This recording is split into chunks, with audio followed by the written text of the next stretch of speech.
This is New York.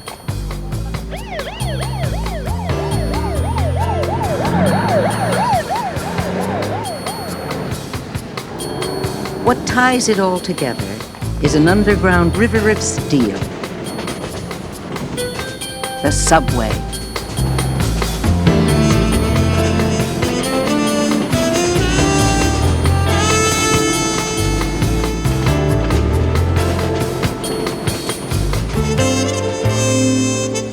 This is a film about how the subway was built and how it came to redefine the very meaning of urban scale. The story begins in the late 19th century when New York was experiencing growing pains from a tremendous economic expansion. New York was the nation's leading port and its busiest manufacturing center. In 1870, an old cart driver described it this way. New York presents to the world what a free and enterprising people can do when they set themselves about it. It is a fast city, the very fastest in creation. Its men are fast, its women are fast, and so are its horses. Its merchants are fast, its brokers are fast, and so are its swindlers. Its steamships are fast, its railroads are fast, and so are its politicians. Everything goes with a rush. Everybody is always in a hurry. At the time, the city consisted only of Manhattan, a long and narrow island whose northern half was largely undeveloped. But its southern tip was crammed with businesses and people. Downtown was home to rich and poor alike.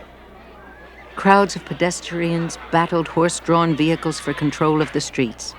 Each year, congestion was getting worse. The obvious remedy was to encourage people to move north. But transporting them there quickly and efficiently was nearly impossible. The streets that led uptown were clogged with slow-moving carriages, omnibuses, and wagons. Even on a horse-drawn streetcar, the 8-mile trip from Wall Street up to Harlem could take hours. An outraged newspaperman complained that New York was the most inconvenient commercial city in the world.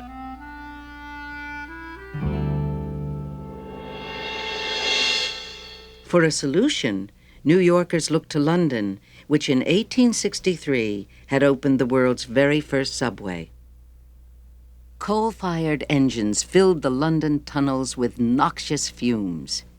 Even so, New Yorkers were envious, and one of them became obsessed. Alfred Eli Beach was an inventor and the publisher of Scientific American magazine. For 2 years, he and his men tunneled underneath the traffic snarl on Broadway. Then, on February 28, 1870, Beach opened the doors of his pneumatic subway.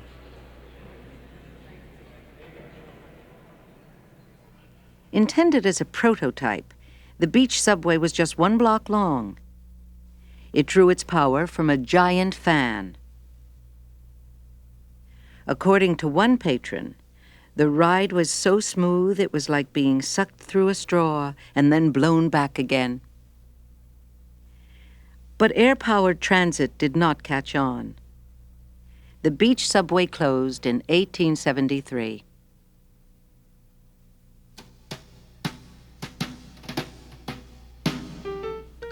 A rival of Beach's, Charles T. Harvey, contended that subways were impractical. He would solve the transit problem by putting his railroad up in the air. In 1868, Harvey opened the world's first elevated line. It was powered by a brand new technology, the moving cable. Harvey extended his route for 3 miles. But frequent breakdowns of the cable system led Harvey and his backers to ruin. His successors in the L business chose an older technology, the smoky steam engine. They grew rich.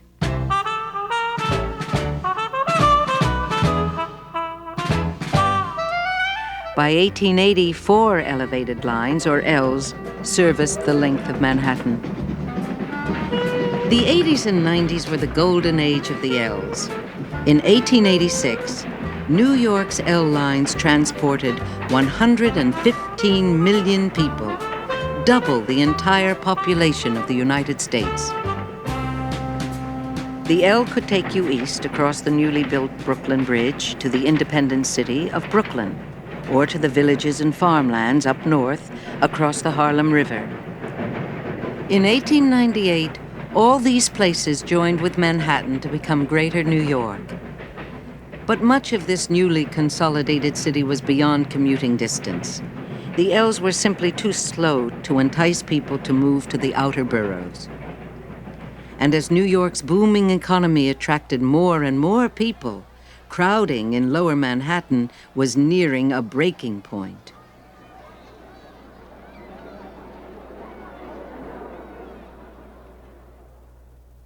(1890), the Lower East Side, one of the most densely packed habitations in human history.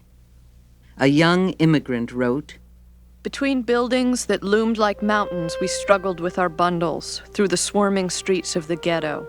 I looked about the narrow streets of squeezed-in stores and houses, ragged clothes, dirty bedding oozing out of the windows, ash cans cluttering the sidewalks.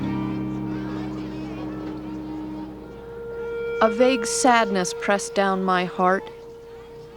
I looked out into the alley below and cried, 'Where is America?' America, it turned out, was uptown." Uptown, where everyone dreamed of living, where there was light and air and parks and very few people. This is Harlem at the end of the century. This is the Bronx. And this is Manhattan's Upper West Side. People who owned land in Harlem or who owned land in Brooklyn and who saw all these people crowded into the Lower East Side and eager to buy houses and who were eager to sell them houses wanted nothing more than for somebody, please, to build a rapid transit between my property and those people's jobs. And not just any rapid transit. It would have to be high speed, faster than the Ls, and separated from street traffic. That meant underground, a subway.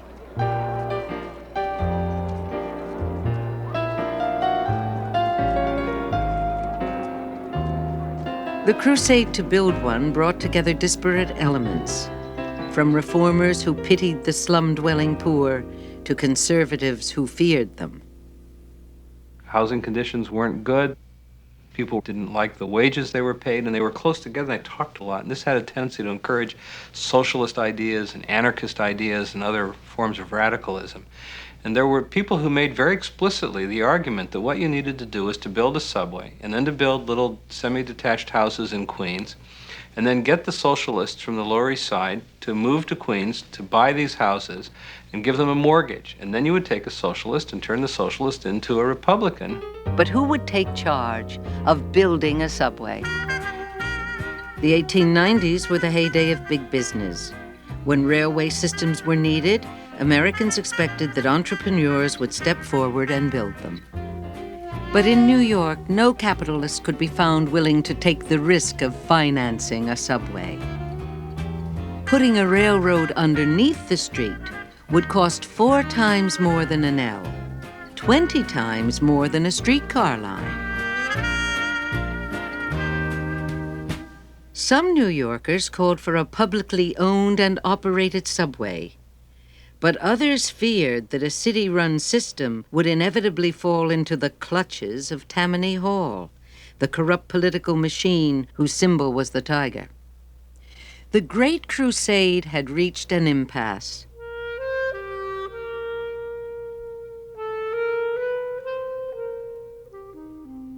The breakthrough came from a prominent financier former Mayor Abram Hewitt. He proposed a plan to reduce the risk for private business, a public-private partnership. The city would own the subway. It would finance the construction and charge an annual rent. A private company would build and operate the system and keep any profits. Hewitt's plan sweetened the pot. In January 1900, a state-appointed Rapid Transit Commission awarded the biggest single contract to date in American history, $35 million, to a company that became known as the Interborough Rapid Transit Company, or IRT. Groundbreaking, May 24th, 1900, a day of celebration.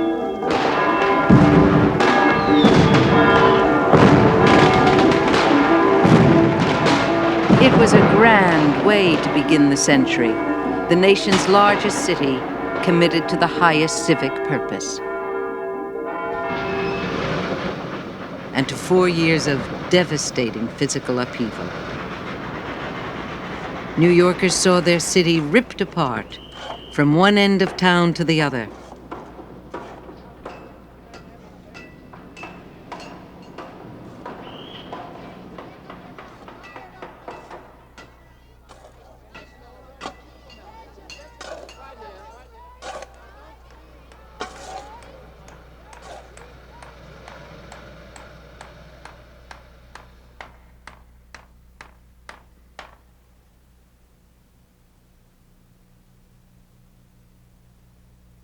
$12,000 men labored on the subway, mostly Irish and Italian immigrants. They earned 20 cents an hour for a 12-hour day. Their method was called cut and cover. In most places, they simply peeled back the street, dug a shallow trench for the track bed, and covered it over again. Unlike London's system with its deep tunnels, New York's subway would be just one flight of stairs below ground. They cut through dirt and rocks dense with pipes and conduits. Large buildings had to be carefully shored up. The work was arduous and sometimes dangerous. Dozens of men were killed, hundreds injured. The boss of the IRT was a millionaire banker and prominent Democrat named August Belmont. He had to overcome strikes, lawsuits, cave-ins, even quicksand, but nothing diminished his confidence in the future profitability of his project. Following Belmont's lead, businessmen all over town were gambling on the subway's success. The owners of the New York Times moved the paper's entire operation uptown to Longacre Square and renamed it Times Square. The subway would go right through their basement. They would get a jump on the competition, distributing their newspaper by subway. All along the announced route, new buildings were springing up. Acres and acres of undeveloped land were falling under the surveyor's rod. There were skeptics. An L-train mogul named Russell Sage declared, "New York people will never go into a hole in the ground to ride. Preposterous." For some, the digging unleashed dark fears of the subterranean world, where sewer gases, rats, and diseases lurked. The subway would be the devil's place. Chief Engineer William Barclay Parsons and his corps of architects had a different vision. The stairwells would be covered by elegant kiosks. Station walls would be intricately tiled.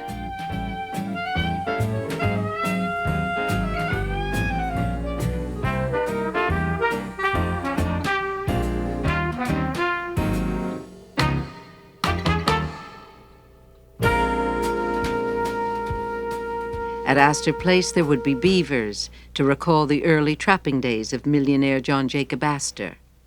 At City College, a woman with 3 faces, representing past, present, and future. But Parsons' greatest legacy was not that he built the subway to be beautiful. It was that he built it to be fast.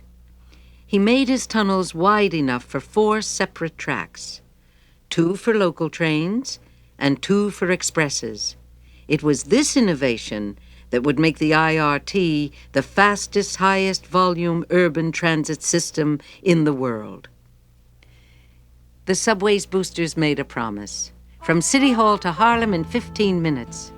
The phrase became a public rallying cry.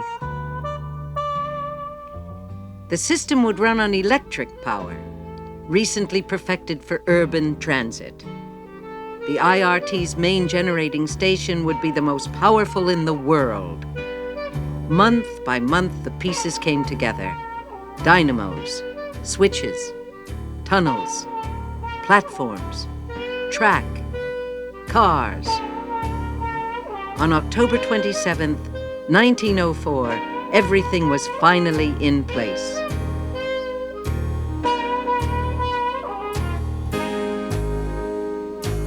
But would people ride? The New York Times, October 28th, 1904.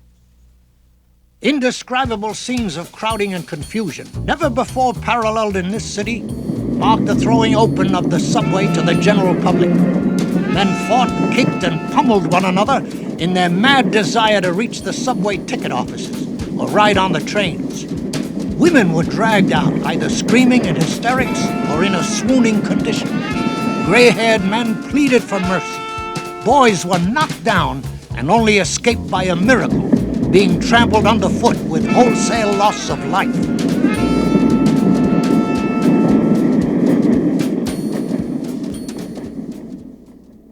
There's a new place at last to go spooning, where lovers can love with delight. The opening of the IRT was the most talked about event in New York since the Civil War. Goodbye to the auto and trolley. The new subway was celebrated in songs, stories, and films. Like this Thomas Edison comedy entitled City Hall to Harlem in 15 Seconds. Down in the subway, oh, what a place. Under the Isle of Manhattan, speeding through space. Just a place for spooning, all the season round. Way down in the subway, underneath the ground. Belmont had won his gamble. The IRT's fare collections were outstripping every estimate. Within just days, New Yorkers decided that the new subway was an absolute necessity of everyday life. But in typical New York fashion, they also started complaining about it. It was too crowded. It didn't go far enough. The clamor for expansion began. New tunnels, and in some places elevated sections, brought the IRT to New York's outer boroughs. In 1905, the Bronx. 1908, Brooklyn. 1916, Queens. The construction of the subway set off the biggest building boom in New York history. In the 1890s, Harlem had been a small suburban village populated mostly by middle-class whites. When the IRT announced its Harlem route in 1900, speculators went wild. They erected block after block of spacious new apartment houses intended for the comfortable classes. But they overestimated the demand. The speculators faced ruin unless they could fill their buildings. Their savior turned out to be an African-American rental agent named Philip A. Payton. Payton urged his fellow blacks to leave the shacks and slums of the Lower West Side and move uptown to Harlem. By 1914, 3/4 of New York's black population lived in Harlem. It became the capital of Black America.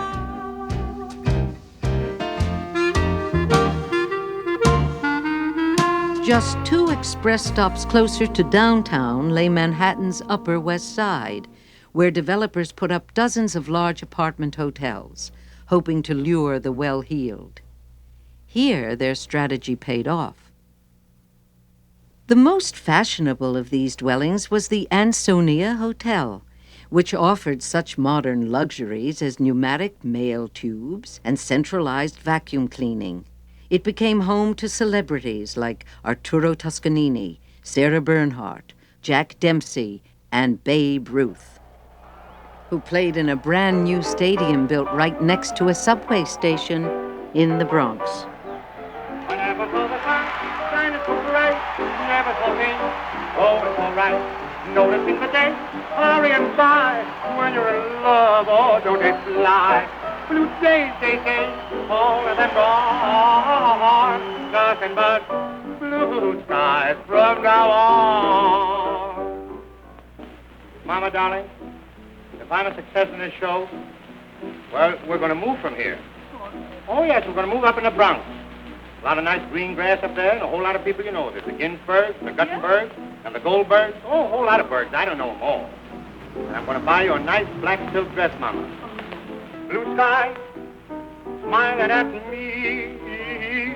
Nothing but blue sky do I see. Oh, to, bluebirds singing a song. Nothing but little bluebirds all day long. To the Jewish poor from the Lower East Side, the Bronx must have seemed like paradise. Even Leon Trotsky was impressed. In 1917, the Russian revolutionary spent some time in the Bronx with his wife and sons. We rented an apartment in a workers' district and furnished it on the installment plan. It was equipped with all sorts of conveniences that we Europeans were quite unused to. Electric lights, telephone, automatic elevator, and even a chute for the garbage. These things completely won the boys over to New York.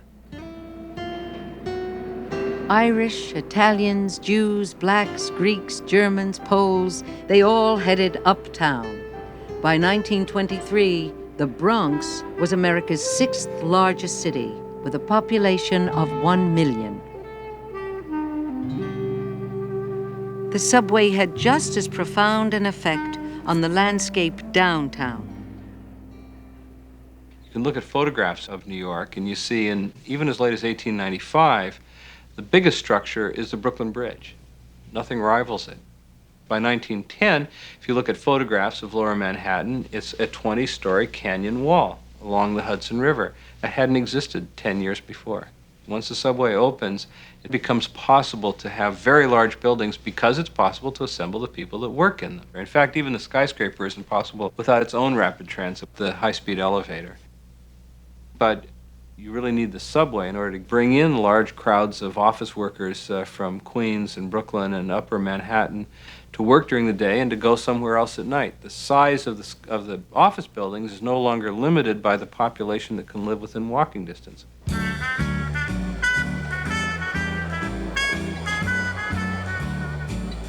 Before the subway, a hot summer Sunday might entice 100,000 people to Brooklyn's Coney Island. After the subway, as many as 1 million.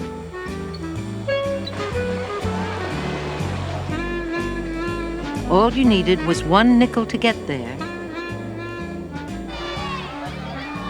and a pocketful to spend.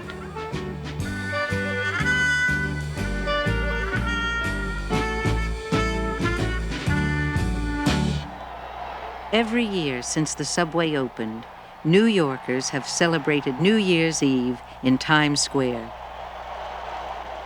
It became an American ritual, a mass celebration of the joys of crowding together. Think of Times Square on New Year's Eve. Sometimes they estimate the crowd at 1 million people. How is that many people ever possibly brought together? So they all have to have a way to get there and a way to get home. They're there at midnight. By 3 in the morning, they're not there anymore. They've disappeared. It's the subway that makes that magic possible. By 1940, New York's subway system was complete. It was now the world's largest, even bigger than London's.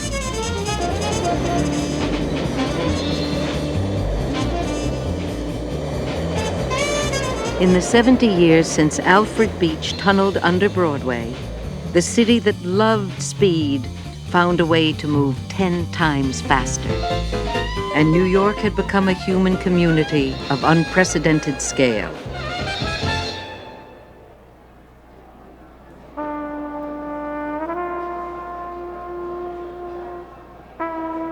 On your way to work, you might see 10,000 faces. Native New Yorkers, newcomers, drawn to a city of awesome proportion and infinite possibility.